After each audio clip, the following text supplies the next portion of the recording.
to the movie, because I do movies with this as well. I put on YouTube. Hello. I just pressed on the camera. So before we start, now the camera is rolling, so feel free to ignore what I just said until now. Dear Santa, I once took ecstasy and started drinking. Didn't know that be a bad equation. Went to rehab and got charged.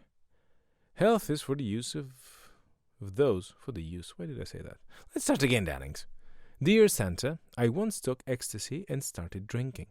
Didn't know that be a bad equation. Went to rehab and got charged. Health is for those who can afford it. Fat fuck. I'm sorry, sometimes my hands think for themselves. I lived a double life, the fake smile with the suicidal brow. Scott Finn said a dick joke and saved my life. Now I'm on cloud 9, laughing as death smile. Figure he wanted me to say, we said goodbye at the gate, and I live another day. Alrighty then, I wasn't expecting that. Oh man, I would have sent you a dick pic and make you happy for the rest of your life. No, I don't send dick pics. I like to disappoint people, face to face. By the way, that was me. Anyway, by the way, that was a bunch of life events scrambled together. Ralite went to rehab in 2014. He hasn't met Scott Finn since 2020, and then Slapacus came afterwards. On to What the Light Short, written by Ralite, narrated by Scott Finns. There was this gentleman walking down the street. He bumped into someone while walking. His monocle fell on the floor. He goes to pick them up. As he does so, he speaks. Sorry, lad, didn't see ya. Please forgive me. The other guy says... doesn't know what the other guy says. He pulls 2 pocket knives.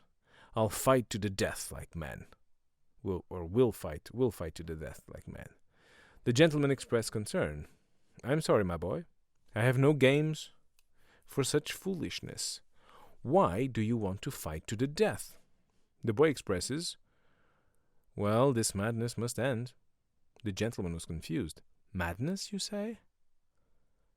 I know too much. This crazy cycle of working like a slave just to make money, only to barely make ends meet, or people with money chasing foolish things. Clowns. We're all clowns deep inside. Politicians, bankers, real estate, fast food workers. Make up on the outside, but on the inside, we're all clowns. To this the gentleman replies, Lad, I do think you are troubled in your thoughts. Say this prayer. Slapacus, so Slapacus, enlighten me now. I wouldn't be where I was today if it wouldn't be for Slapacus, the Libra guide. After this, the gentleman left into the great beyond. Now it's Scott time, or what the Scott? Hey, what time or what the Scott? Scott Finn's here, just realizing he saved Ralite's life with the dick joke.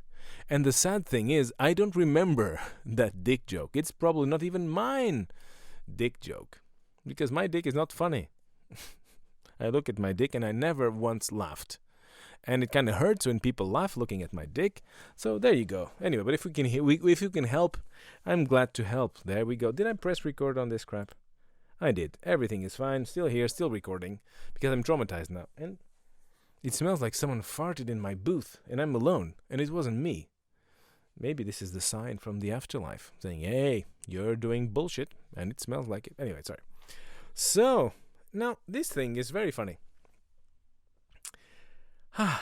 Ralite, you take out, I don't know what you do to me, Ralite, but you take out crap that I don't even think about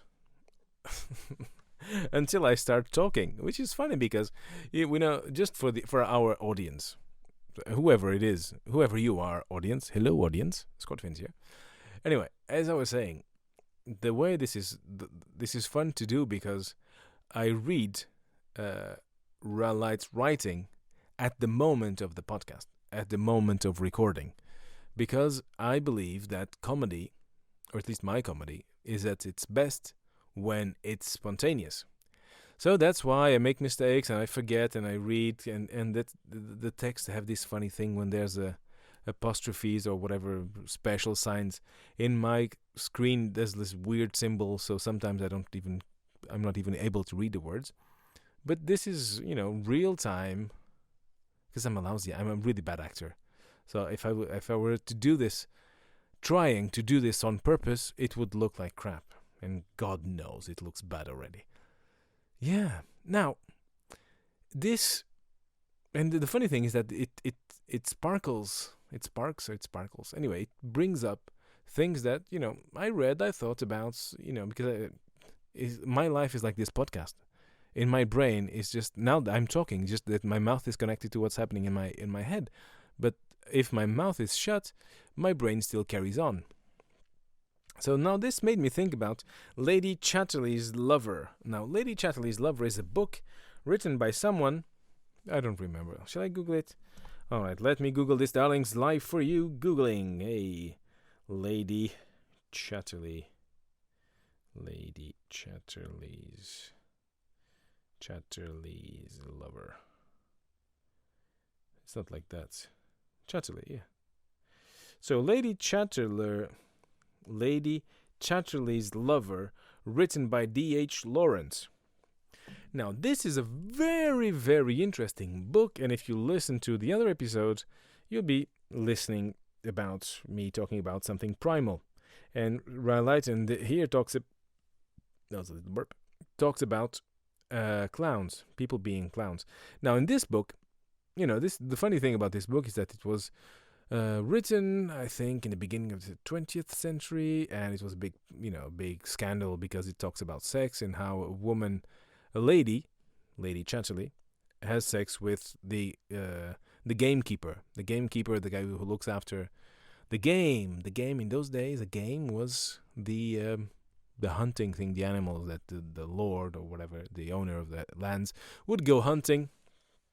And so this guy would have those animals ready to be shot at any time. So that was the gamekeeper. The ground response. The one takes, like Hagrid. Hagrid would be the gamekeeper of Harry Potter thing, so that you have a notion. Now, Lady Chatterley has sex with this guy because her husband went to the war. He went to the war, I think maybe it was First World War, probably, and he was crippled, and he couldn't have sex anymore.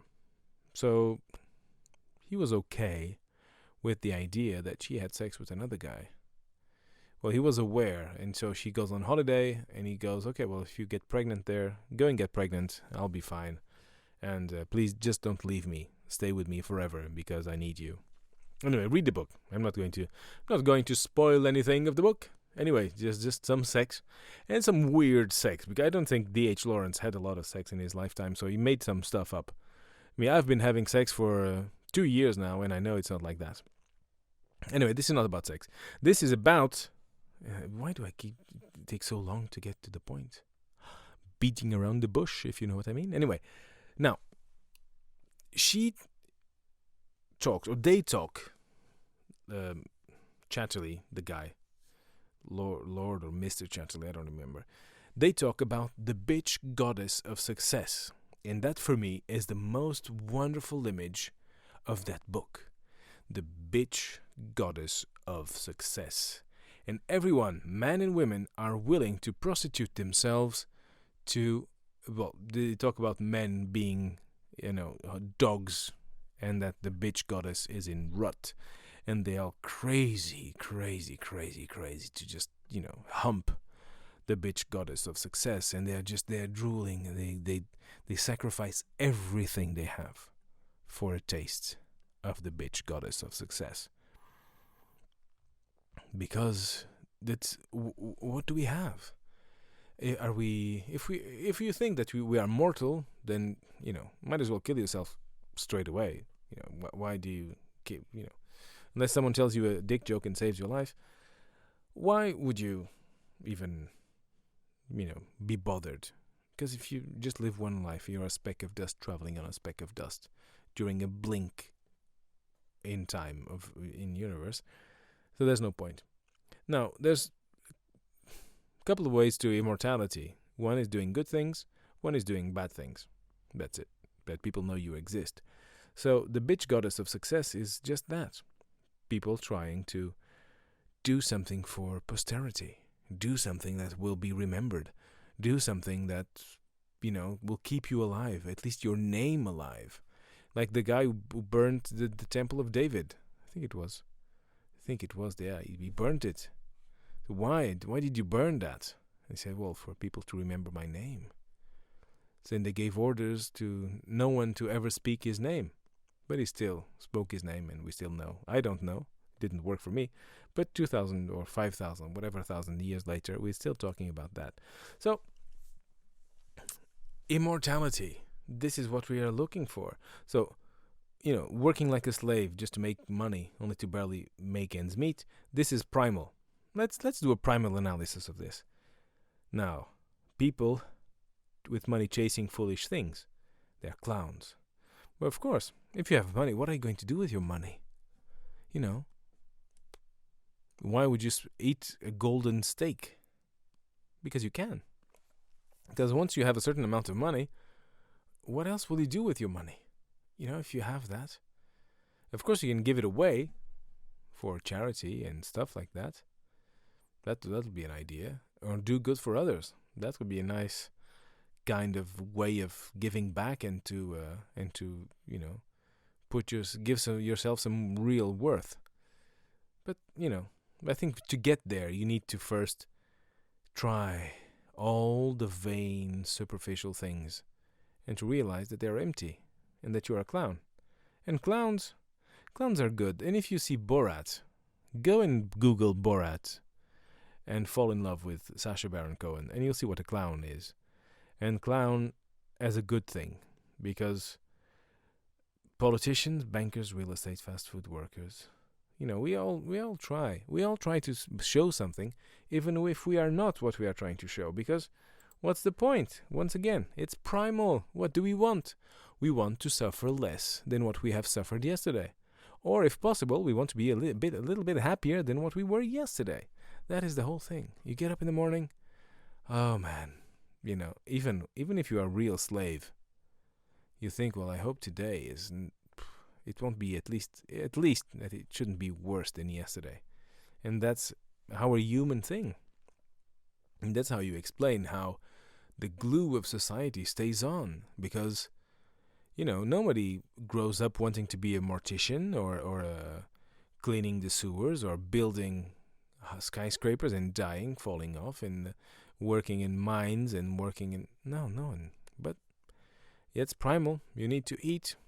You want to reproduce, you want to have sex, you want to have children, and then you want your offspring to prosper, and you want to have some dignity, and people to look at you and say, oh, this person is doing good, or this person was honest, or this person was whatever. So you carry on like a little mouse in a little wheel, going around, and then you die. Hey, that was good. That is pointless. Yeah, baby, it's pointless, but that's why. We are clowns because of that. Because we want a taste of something, and we don't know. And if we knew, as what's his name? Dostoyevsky says, quite appropriately in my opinion, that freedom is the most unbearable thing for mankind. So if someone is really free, they will freak out. They have no idea what to do. So this, trying to work hard, make ends meet, it distracts you. Because, you need to be entertained while you are living, because if you start thinking, you go, oh, fuck, there's no point. There is no point in any of this. Why would I work if I can steal? Why would I go? But the good thing is that we are more like zombies. I think we're more zombies than clown zombies. We are the zombie clowns from hell. Welcome, the zombie clowns. Be the most boring clown act in the world, the zombie clowns. Just walking like their zombie walks. So yeah, fight to the death. No, let's not fight to the death. Let's die to the fight. You know what? When you speak in metaphors, you sound really deep, but it's all bullshit. I watched that in an episode of I think it was Friends. Yeah, because I'm old. I watched Friends. I was already, Friends was too old for me. I didn't never watch Friends in real time. I only discovered Friends after it was all finished. But anyway, maybe it wasn't. No, it was Grey's Anatomy. Hey, why did I talk about Friends? It was Grey's Anatomy. So there's Dr. Grey talking to McDreamy. Whatever. Someone was talking to someone in a TV show. Okay, shut up. Good. And someone says, "Oh, this one is asking me for life advice, or whatever." And the other one just goes, "Well, answer in metaphors." Like something completely stupid. And they will go, "Oh, that's it. Oh, yeah." So, a friend will come, "Oh, shall I dump my boyfriend?" And she goes, "Life is a mirror." And the other one, "Oh, I see what you mean. All right. So if I dump him now, it will be good because, so there's a mirror. Oh, I thank you. That's really good advice." But you didn't give any advice. You just said something stupid so that people, or the person in front of you, would do what they wanted to do in the first place. And they leave you the fuck alone. Isn't that great, darlings? I love when people leave me alone. And nobody asks me what they should do with their lives because I tell them to fuck off. Do whatever they want and leave me alone. So that's a good thing. But yeah, answer in metaphors and never ever give advice unless people ask you. And they go, "Please, please, please, please, give me your advice." And you go, "Oh, really want an advice? Are you sure this is what you want?" And if they say, yes, please give me an advice, whatever it is, and you advise them to shut up and leave you alone. That's an advice for you, kids. And that's it for me today. I wish you a very good advising day. Goodbye.